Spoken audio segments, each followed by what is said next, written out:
La zone franc est un espace monétaire et financier qui lie la France à 14 pays africains et les Comores. Le Congo, partenaire historique de la communauté de la zone franc, traverse une situation économique et financière difficile, tout comme les autres pays de la CEMAC. Il a besoin du soutien de tous au moment où il s'est engagé à rétablir ses équilibres macroéconomiques. J'ai pu redire au Premier ministre de la République du Congo, comme je l'avais dit au ministre des Finances, que la France était prête à aider le Congo sur la question du traitement de la dette du Congo, qui est un sujet majeur qui pèse sur le développement économique de la République du Congo.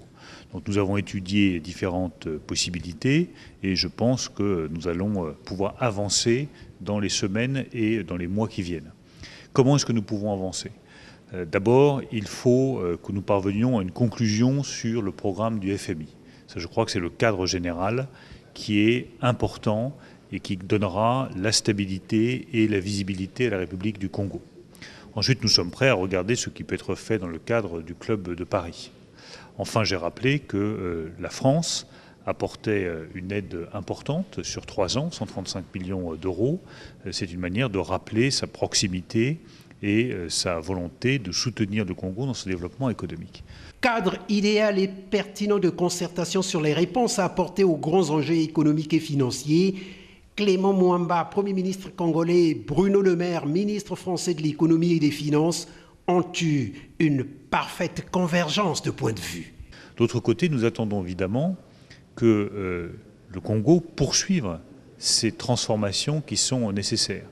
C'est quoi ces transformations? C'est d'abord la diversification économique.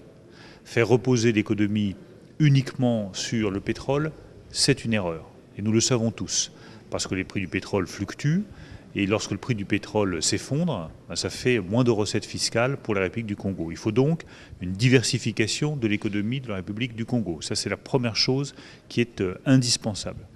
La deuxième chose indispensable, c'est les réformes structurelles dans la République du Congo, avec des réformes qui permettront de gagner en compétitivité, d'améliorer la situation économique.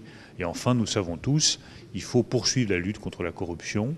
C'est vrai au Congo, c'est vrai dans beaucoup d'autres États, parce que c'est une façon de retrouver la confiance des créanciers, la confiance des investisseurs, la confiance de tous ceux qui croient dans l'avenir économique de la République du Congo.